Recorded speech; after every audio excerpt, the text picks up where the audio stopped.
Traveler, Paimon. I suppose your story is ready. Yep. How about you? Do you need some more time? No need. I am also ready to tell my story. Paimon calls dibs. Paimon first! Please, go ahead. Okay, here goes. Once upon a time, there was an evil researcher who went into the mountains and did a crazy experiment on whopper flowers to transform their appearance. After a lot of pain and suffering, the whopper flowers finally took on a human form. Then they stood by the side of the mountain to wait for unsuspecting bypassers. To whoever spoke to them, they would ask them questions such as, "Who am I? Who are you?" If the bypasser got the wrong answer, the last sound they'd make would be a yelp before the whopper flower ate them alive in one bite. Ooh, truly frightening. What the? You two aren't scared at all! Don't go nitpicking, okay? If you didn't like the story, go write your own!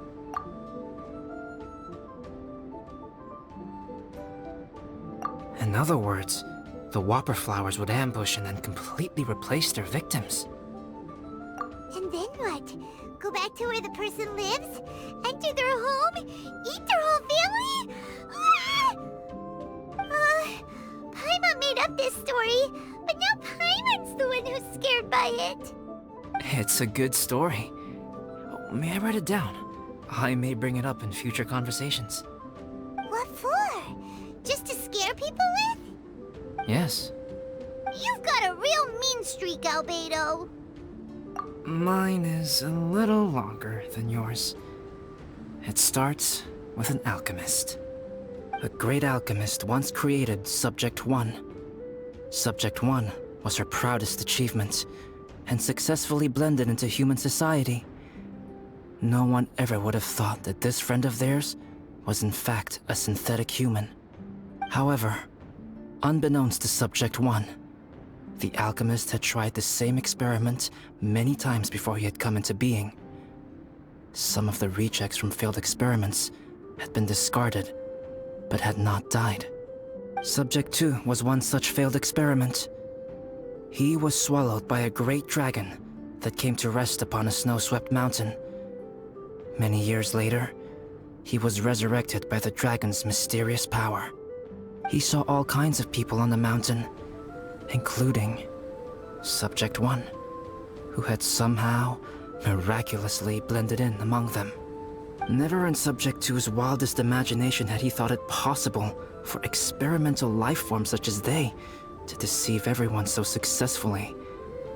He saw the way humans accepted Subject 1 as a friend, witnessed their affection as they addressed him by name.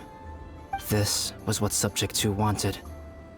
Now, all that Subject 2 desired was to replace Subject 1 and take the joy of his existence for himself. This is giving Paimon the chills. So scary. Subject 2 began to unfold his plan. He stole Subject 1's books and notes and studied all that Subject 1 had learned from the alchemist. Subject 2 was highly intelligent, and he learned quickly. He changed his face into an exact replica of Subject 1's face. Then, he found a plant with mimicry capabilities and transformed it using dragon blood and alchemy. And so, not only did Subject 2 transform his own appearance to perfectly match that of Subject 1, he also created a third entity, Subject 3. What? There's 3 of them now? But Subject 2 wanted to become a perfected human. So, he erased a mark in both his and Subject 3's necks. For these marks were symbols of imperfection. In my view, it was probably a subconscious act, an instinct. He so desperately craved to become a perfect human being that he forgot something. Human beings are defined by their flaws. Subject 2's plan was meticulously crafted. Subject 3 would draw Subject 1's attention. After Subject 1 disposed of Subject 3, he would assume the threat had now disappeared and would let his guard down. The next moment that Subject 1 was alone, Subject 2 would make his move. He would eliminate Subject 1 and become the only one remaining. He would secretly replace the Subject 1 of everyone's memories and inherit his identity, residence, clothing, sword, name, and friends. People would have no idea that the individual they knew had become somebody else from one day to the next. This is way too scary.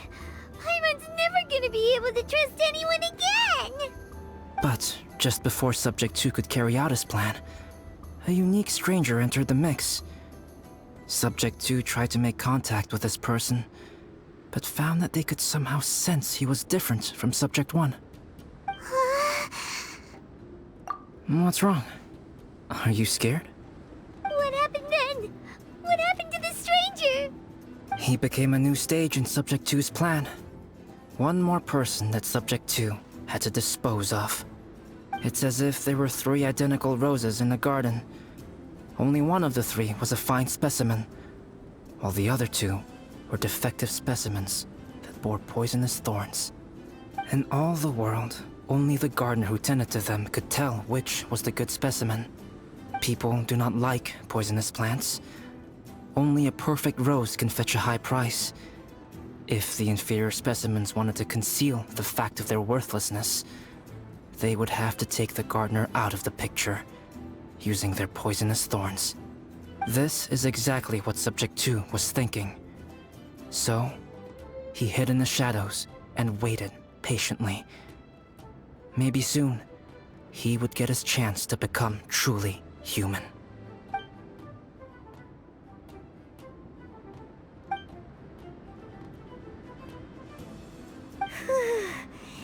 That was intense! So what happened after that? Did Subject 2's plan succeed?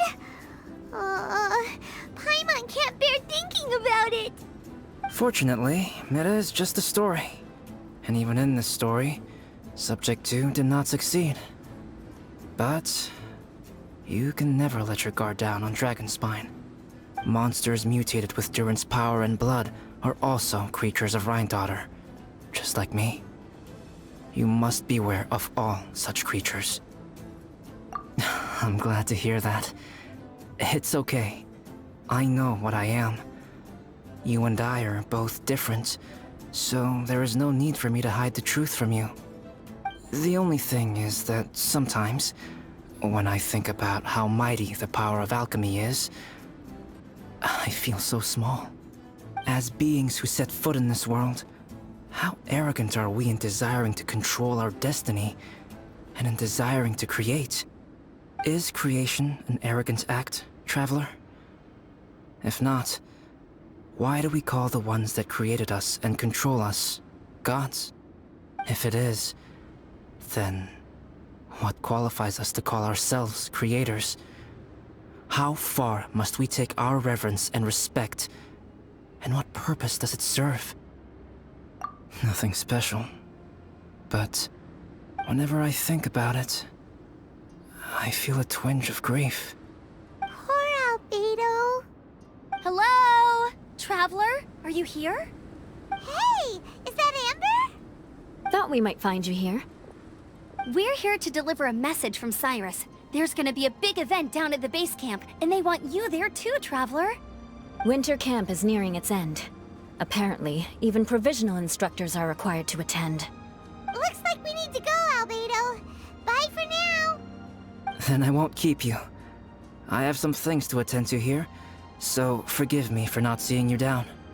Don't worry about it. There have been no issues getting up and down the mountain recently. Is everyone ready? Let's not keep them waiting.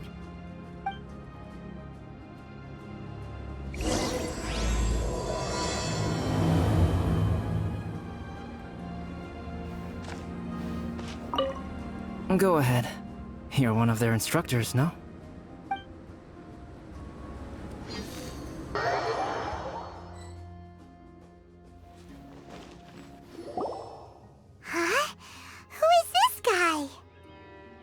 Allow me to introduce Yozerf. He's Joel's father. Dad, this is What? that traveler He's I was telling you alive? about. The travelers helped me out loads in the past, and this time we even built a snowman together. Joel has told me everything about you. I can't thank you enough. Oh my gosh, he's an imposter. Oh no, Joel, I'm so sorry, man. Ah. Wow, this is amazing! Wait a second. Why is Cyrus discreetly wiping tears away? And what is Pallid doing here? Pallid is the hero of the hour this time. Go on, Pallid. Tell us what happened in your own words. Okay. The weather was fine on that fateful day, and I had a feeling that Lady Luck was smiling down on me. So I trusted my gut and set off to explore somewhere new, somewhere dangerous. Because where there is great danger, there is also great treasure. Why does this sound so hard to believe? But I had only been away from the group for a short while when I fell down a slope and just started rolling. Uh-oh. Did my bad luck rub off on him when we ran into each other on the mountain? The place I fell to was somewhere I didn't recognize, and I'd sustained a few injuries. I remember thinking to myself, this is the worst luck I've ever had in my whole life. Then I met Yozerf. He'd heard the sound of me falling and came out to see what was going on. Huh? Wow, so it was completely by chance then. I thought he must have been someone from the Adventurers Guild here for the event, but after a few words of conversation, it was clear that he was having memory problems. He didn't even know his own name. The temperature was freezing, and there was no time to deal with all that there and then, so I convinced him to come back to the camp with me and figure everything else out after we got there. We got back to the camp, ran into Joel, and the moment he saw him, he froze for a second with this completely stunned expression on his face, and then he started crying out, "Dad! Dad!" That's when Yozerf suddenly started to remember. My memory has still not fully recovered, but Joel and his mother, they are the only ones that I will not, no, that I cannot forget. Daddy. Daddy's right here, Joel. Daddy's right here. Yozerf, don't you remember anything else at all? The poor princess? Feeding the foxes? I'm sorry. I have no recollection. Maybe it's because of the head trauma. I'm not sure. I woke up and found myself covered in blood. My things were gone, and there was nothing to indicate who I was or how I got there. I crawled into a cave and settled in for a slow recovery. After my legs and feet were a little better, my hunting skills were what kept me alive. Dad, I was so worried about you. I'm all right now, Joel. Oh, don't cry. Daddy's not going anywhere. I'm here to stay. Oh, this is good. This is good. You know what, though? I definitely think my luck got worse after running into Benin on that mountain. I knew it. I just... No. I just meant if it weren't for you, there's no way I ever would have run into Yozerf on a mountain this huge. Besides, we got back safely, didn't we? So don't blame yourself. Maybe sometimes miracles can only happen when you get just unlucky enough. Pallid. When did you become such a smooth talker, huh? Huh? Am I? I was just telling the truth. Oh, yeah. I want to say thank you to the Traveler, Uncle Cyrus, Auntie Eula, and Auntie Amber. Thanks, everyone. Auntie Amber, You all no. helped look after me, and I will always remember it. But I guess I can't take the snowman with me, or it'll melt once it leaves Dragonspine. It's such a shame.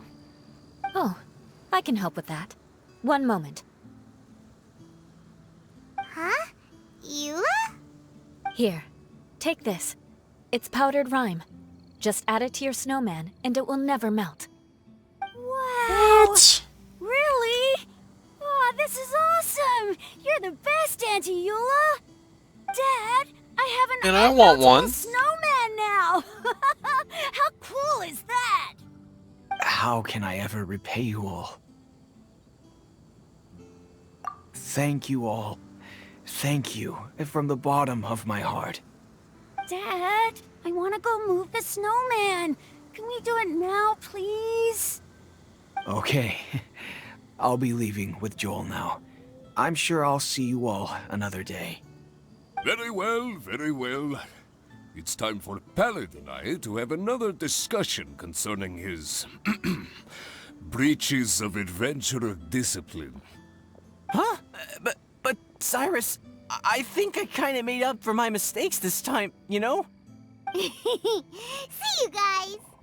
Oh, I made this for you and Amber. Think of it as a winter souvenir. Yes. Are you sure? This must be really important to you. Come on now, just take it. No need to make such a fuss. Wow! Now our snowman won't melt either! Great! You're welcome. Just keep it, that's all I ask. Amber and I have some business to attend to now. See you later. See you! Everyone's gone. Seems like they've all got their own stuff to do now. Oh! You know what? We've been on Dragonspine all this time, and somehow Paimon still forgot to ask Albedo about how to make a fruit juicifier machine that could keep the juice fresh. Maybe we should try Timaeus again. He does seem pretty eager to please after all.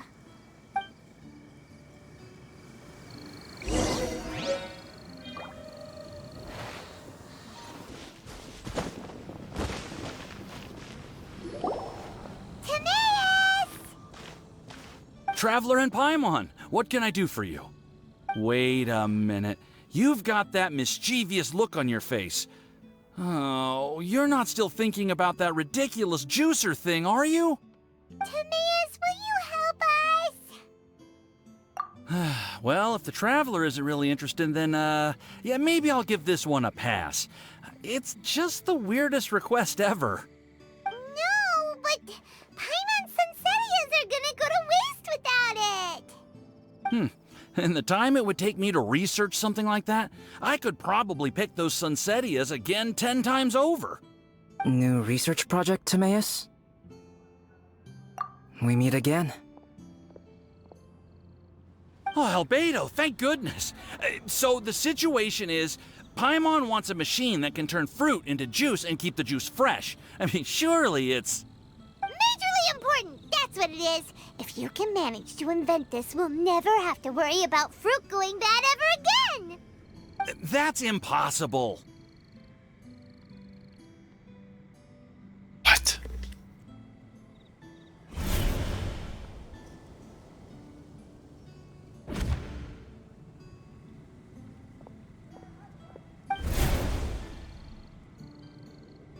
Turning fruit into juice is not hard, but keeping it fresh is more difficult. But if you simply want to keep the fruit from rotting, there are many ways to achieve this. Right, Traveler?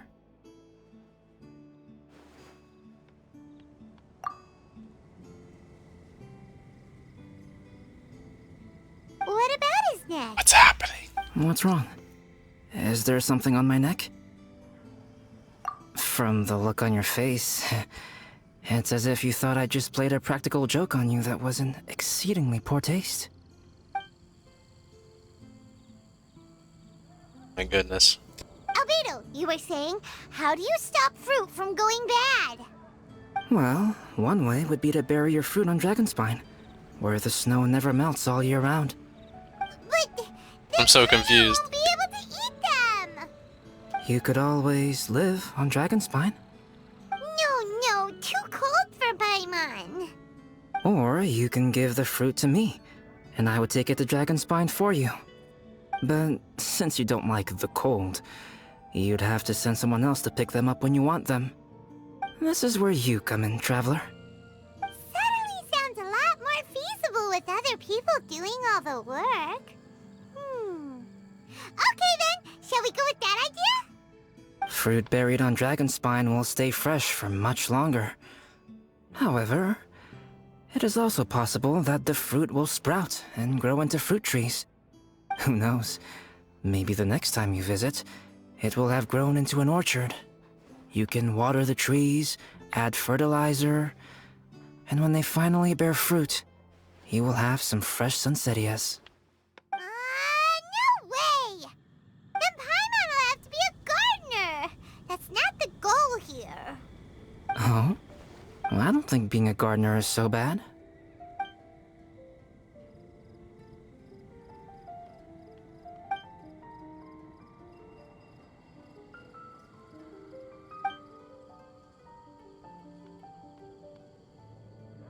Albedo! Stop trying to get your hands on Paimon's super sweet Sinsettias! It bothers you, does it? Of course it bothers Paimon! They are the rarest, super duper sweetest Sinsettias ever! And they're not for you! Okay, but they're just Sunsettias. I think you're only so attached to them because you don't have much fruit of this quality in your possession. When someone's pockets are full and their spirit is fulfilled, they don't easily fall prey to this kind of yearning. Really?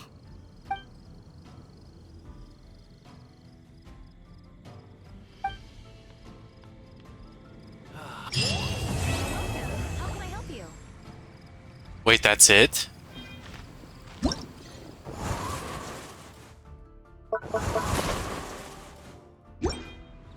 Dragonspine is too cold for ordinary fruit trees to survive. But if, one day, Dragonspine did become home to gardens and orchards, there would be more reasons for people to visit. Perhaps a little life is the key to attracting people.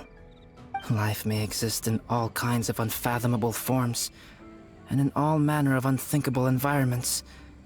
Mysterious, yet tenacious. Perhaps this is what makes life so special. Is it really him? That's it? No more quests. Holy crap. Okay. Well, that was a good story event. Yep. Thanks for watching.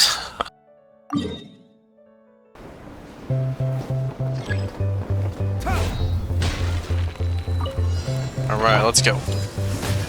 Oh, I have a beta with me. That's not good. She's not leveled at all.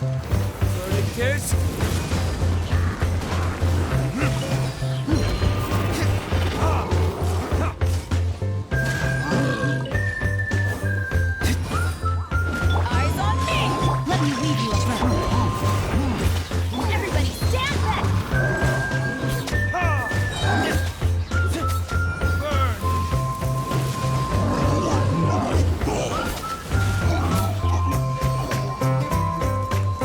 One down.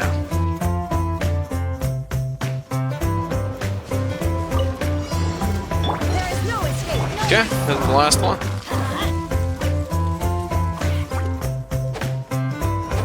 No, I wanted to hit that, but okay. Teamwork is dreamwork!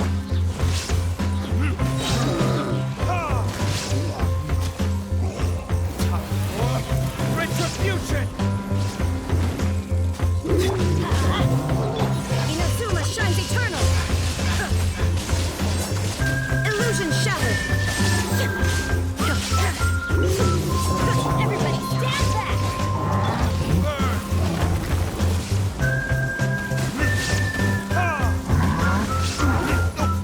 Ring cutter! Torn to oblivion!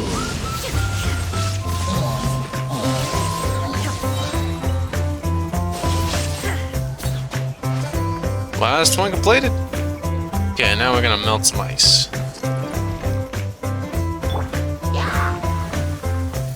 See ya.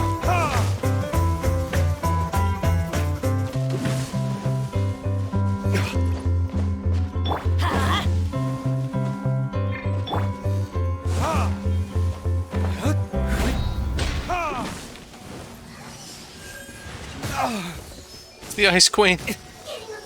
please.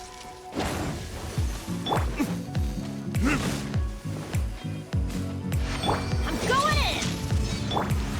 Oh, that was a nice dodge, and it did not go the way I wanted to at all.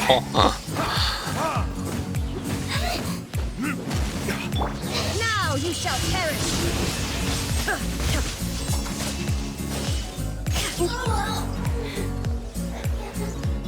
Give me a loot already. Jeez. Our Snowman's gonna look so cool after this. Oh, this is gonna hurt. Oh. Off we go. Everybody stand back. Shine.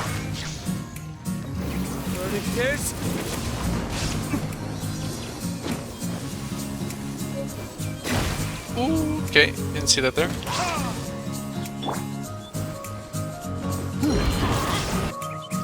Let's light it up.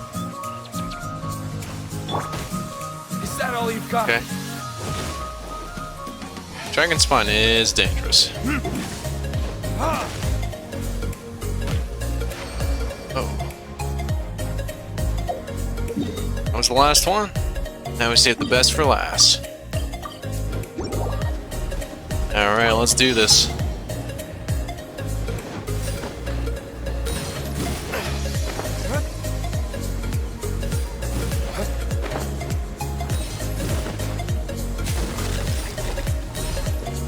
Ooh, that was perfect.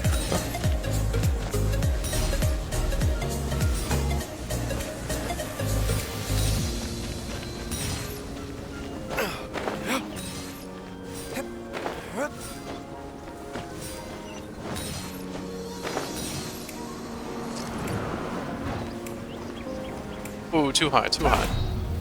No! No! No! Ah. Okay. Alright, we're almost back to where we were.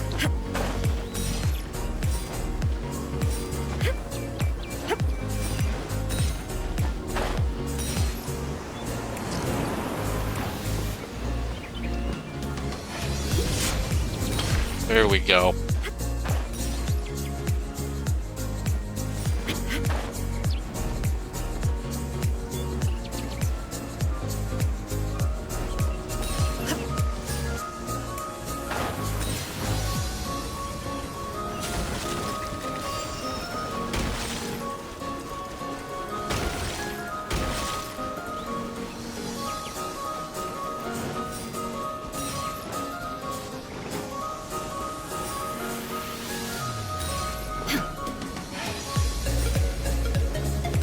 Man, it would be fun to sled around in this place.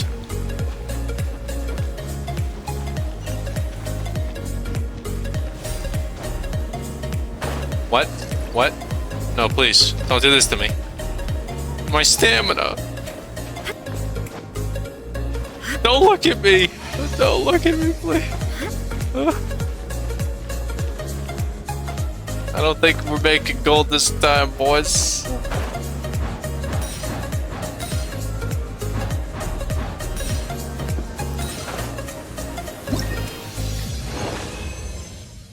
Okay, we made gold, boys. What the fudge?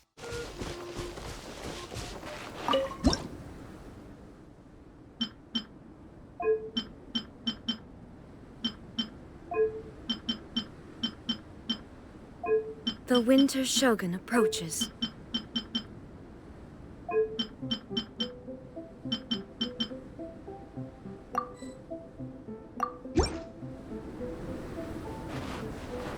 Every snowman needs a friend. This is a sassy snowman.